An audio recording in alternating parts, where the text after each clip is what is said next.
This video contains heavy spoilers for Hellsing Ultimate. Additionally, Hellsing Ultimate, and by extension this video, may brush on themes that some audiences will find disturbing.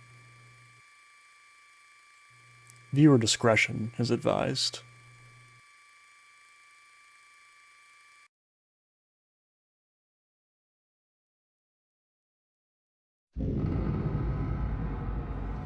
Where are you? Where are you? My lovely little niece, my pretty niece, my budding little Fraulein. Miss Integra Fairbrook Wingates Hellsing, the grand successor to the Hellsing organization.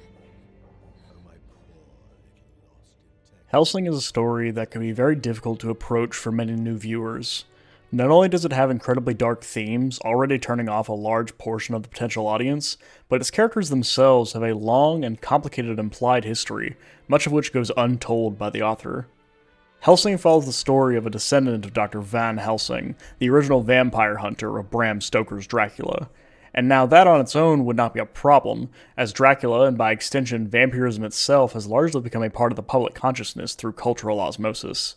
However, Hellsing pulls from a lot of history, both real and fictional, and expects the audience to draw conclusions based on this prior knowledge. Without it, many of the intricacies would be lost on most audiences. Somehow, despite these roadblocks that have been put in the way, Hellsing has managed to amass some amount of a following, and I think that's in no small part thanks to Team 4-Star's Hellsing Ultimate Abridged series here on YouTube. I'll link to that playlist in the description. They are the reason that I discovered Hellsing, after all, and I don't think that I would have found it without them. Since this discovery, I've watched the 10-episode-long animated adaptation, Hellsing Ultimate, a number of times, and every single time I am enraptured by the way that it explores what it means to be human. More specifically, the show tends to explore this theme through three primary forces of nature in this world. First is, of course, Alucard, the original and most powerful vampire to ever walk the earth, originally Dracula, or Vlad the Impaler. Secondly is Alexander Anderson, a devoted Catholic and monster hunter, a man of no known origin but horrifying efficacy at what he does. And finally, the Major, the primary antagonist of the series, a ravenous warmonger and masterful strategist. These three characters all have their own version of humanity within them, and they all have it explored to varying degrees. I'd like to go through the animated adaptation episode by episode and examine what there is to glean about the humanity of Hellsing.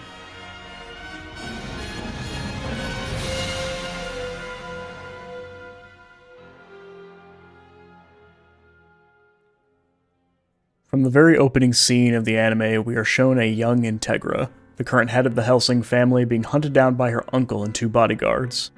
Integra's father had only just passed and left his daughter to inherit his title as opposed to his brother, who was evidently counting on it. And so, like any self-respecting person would do in this situation, he hunts down Integra, fully intending to murder his young niece that he himself may inherit leadership over the Hellsing organization. He even seems playful in this hunt. In a sing-song voice, he calls out to a retreating Integra, "Where are you? Where are you, my lovely little niece, my pretty niece?" From its very first moments, Hellsing is demonstrating a malice and evil inhumanity through this one man's actions. Additionally, we get a preview of some biblical undertones that will be repeated and reinforced as we continue into the series. We hear Integra's father imparting one final secret on her before he dies. He speaks to Integra of Alucard, but does not name him.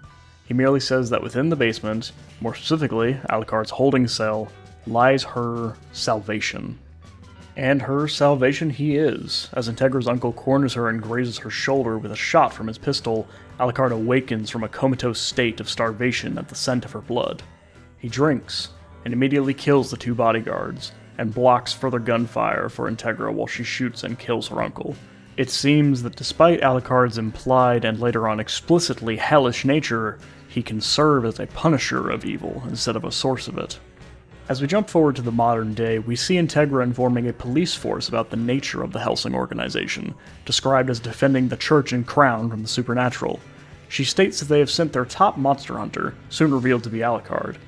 Integra tells the police that humans make poor vampire killers. They're frail, they're mortal, they're corruptible, body, mind, and soul. immediately we see that there is an apparent weakness in humans that vampires are not vulnerable to. Integra continues on to explain some rules regarding how vampirism works, but those aren't particularly relevant for the moment. If we fast forward a little, we'll find Alucard in his Sunday best, as he's hunting a rogue vampire priest that has consumed a large amount of the village of Cheddar, turning them into ghouls. A small squadron of officers were previously sent out to kill this vampire, but were unsuccessful. 2 of the 3 officers were consumed and turned into ghouls themselves, leaving only 1 remaining, a Miss Ceres Victoria. Alucard is forced to shoot through Ceres in order to pierce the heart of his target. As Ceres lay bleeding out in front of him, Alucard asks her if she is willing to accept an offer from him. An offer of vampirism, of eternal life, of abandoning her humanity.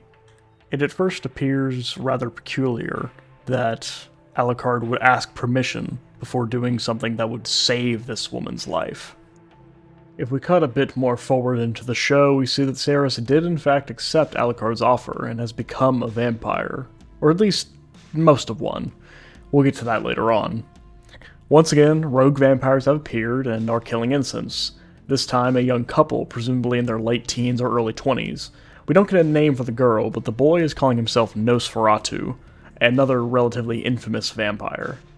As a fun fact, for a long time I thought that Nosferatu meant No Life King in English, which is another title that Alucard has. This is not true, or at the very least I can't find any record of this, so I'm not really sure where I got that from, but just fun fact, I guess. Nosferatu is actually an ancient Romanian word, synonymous with vampire, but not quite meaning the same thing. This is our first of many glances at Alucard's rage and contempt for a particular kind of person. After Alucard has defeated Nosferatu and he is slumped against a wall, bleeding out, Alucard makes a few key observations. You don't know how to change your body into mist or a bat. You can't heal any of your gunshot wounds. And now that you're out of bullets, you can't even defend yourself. You dare to call yourself Nosferatu? You disgust me. This vitriolic reaction from Alucard is worthy of note, as it's something that we'll see repeated a few different times in the series. Once Alucard has finished his business with Nosferatu, we see Ceres on the roof of the building, aiming at the retreating girl as she uses her supernatural speed to escape. As she gets upwards of 600 meters away in the dead of night, Alucard tells Ceres that if you shoot like a human, you are going to miss like a human. And then, without a scope, and with a gun as large as she is, Ceres hits her target in the dead center. Or undead center if you're a piece of shit like me and find that funny. Now both of you stop that. There's no fighting between friends. How do you expect to go to heaven acting like that? Sorry, Father. Listen, violence is never the right answer, except when used against heathens and monsters. Ladies and gentlemen, please allow me to introduce to you Paladin Anderson. Executioner Anderson. Bayonet Anderson. Off with its head Anderson. Dust to dust Anderson. The Paladin Monster Slayer. The Purifier. Section 30. Assassin. Saint Guillotine. The Regenerator. The Angel's Dust. The Bayonet Priest. Alexander Anderson. Here we are given our first introduction into one of our 3 most interesting characters for the purpose of today's video, Alexander Anderson. Here we see him gently scolding some children from the orphanage he attends to. As he finishes his lecture, he notices a man approaching, a messenger from the Iscariot organization, also known as Section 13. In the same way that the Hellsing organization is a supernatural defense force for the Queen and Church of England, so too are the Iscariots a militia for the Roman Catholic Church. Anderson has given word that there has been a large spike in vampire attacks in England. He seems unconcerned by this at first, saying that if some monsters are killing a few Protestants, that's hardly any of their business. However, once he discovers that not only has there been an attack on Badric, Catholic land, but that Hellsing is on the move to take care of it, he is enraged. This informs us a bit about Anderson's character. He seems to have quite strict lines as to what is and is not his concern. While he would tell you that any loss of human life is at the very least somewhat regrettable, if it isn't his direct allies or territories under fire, he's hardly jumping at the opportunity to defend them. From this brief interlude, we reunite with Cerys and Alucard as they slaughter the ghouls that are present in Badric. Alucard makes note to Cerys that the ghouls did not become this way by choice, and that their condition is incurable. Ending their existence is the only mercy that can be provided to them. Once Alucard and Cerys have eliminated all of the ghouls, Anderson arrives, immediately injuring Cerys with blessed blades. This tells us that vampires are in fact somewhat demonic in nature, and therefore weak against Christian magic. Anderson informs the pair that he had already killed the head vampire before they had arrived, leaving only Cerys and Alucard to be hunted.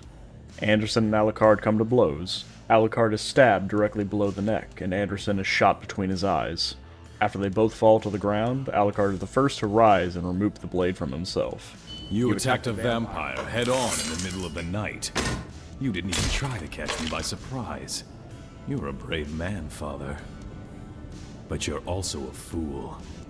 Shortly after, Anderson rises. This is presumably the first time in a long time that he has ever seen anyone get back up after one of his attacks, and understandably, this is the first time we ever see Alucard afraid. Anderson pins Alucard to a wall and decapitates him. Cerys is barely able to retreat, carrying Alucard's severed head. We find that Alucard is still somehow alive after Anderson's attack, and telepathically commands Cerys to drink his blood, so that she may become a fully fledged and free vampire, never under anyone's control ever again. Cerys refuses this, much to her so-called master's disappointment. Integra arrives on the scene just before Anderson is preparing to kill Cerys, and he switches his focus to her, killing her two bodyguards immediately. Integra sees Anderson heal his bullet wounds and calls him a thing, less than human, after discovering that he has become a bioengineered regenerator. After Alucard does what Alucard do, and ends up rising from the dead, so to speak, Anderson decides that it is best to retreat for now, and come back more prepared to kill a vampire of this caliber. Alucard questions Cerys as to why she did not drink. She replies, It felt like if I drank the blood, it would mean the end of something important inside of me. Presumably, she is speaking of her humanity. Alucard does call her an idiot, and yet he seems to ponder her reasoning. But perhaps you have a point. Perhaps it's time for a vampire who does not walk alone through the night. Here we have a taste of the loneliness and sorrow that actually poisons Alucard, and unfortunately, there's plenty more to come. All flesh is grass, and all the comeliness thereof as the flower of the field. The grass withereth, the flower fadeth, but the word of our God abideth forever.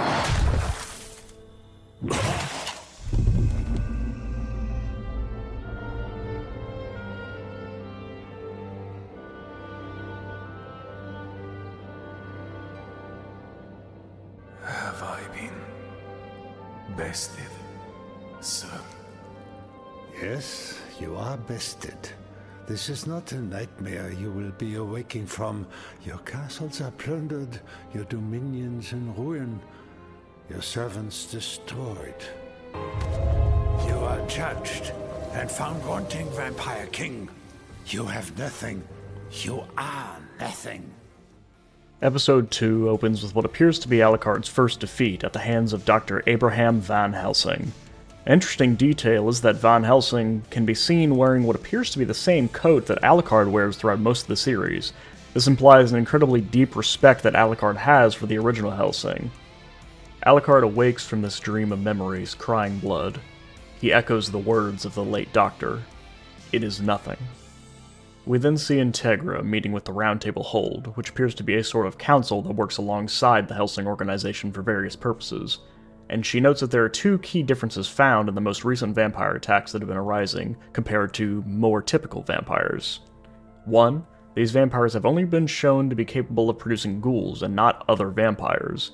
2. The ghouls that are created will continue to live after the head vampire is defeated, unlike what typically happens, which is that the ghouls would expire after the death of the head vampire. These discoveries lead Integra to believe that these vampires are being artificially created by some process not yet understood, instead of naturally being made by other vampires. Unfortunately, This meeting is cut short due to an invasion by the Valentine brothers.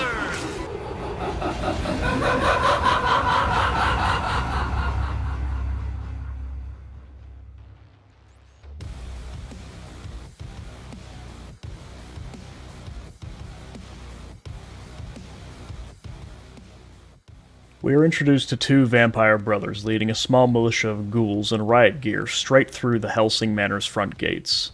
The younger and louder of the two, Jan Valentine, takes immense pleasure in their rampage. He's constantly heard giggling, gloating, and just generally making merry as he creates a bloodbath about the complex. As he announces their invasion and the fact that he is specifically targeting the Round Table, he makes this glorious announcement over the intercoms. In the meantime, I highly recommend pissing yourself, followed by a course of praying to your impotent god. Partway through the onslaught, we get a closer look at the older brother, Luke Valentine.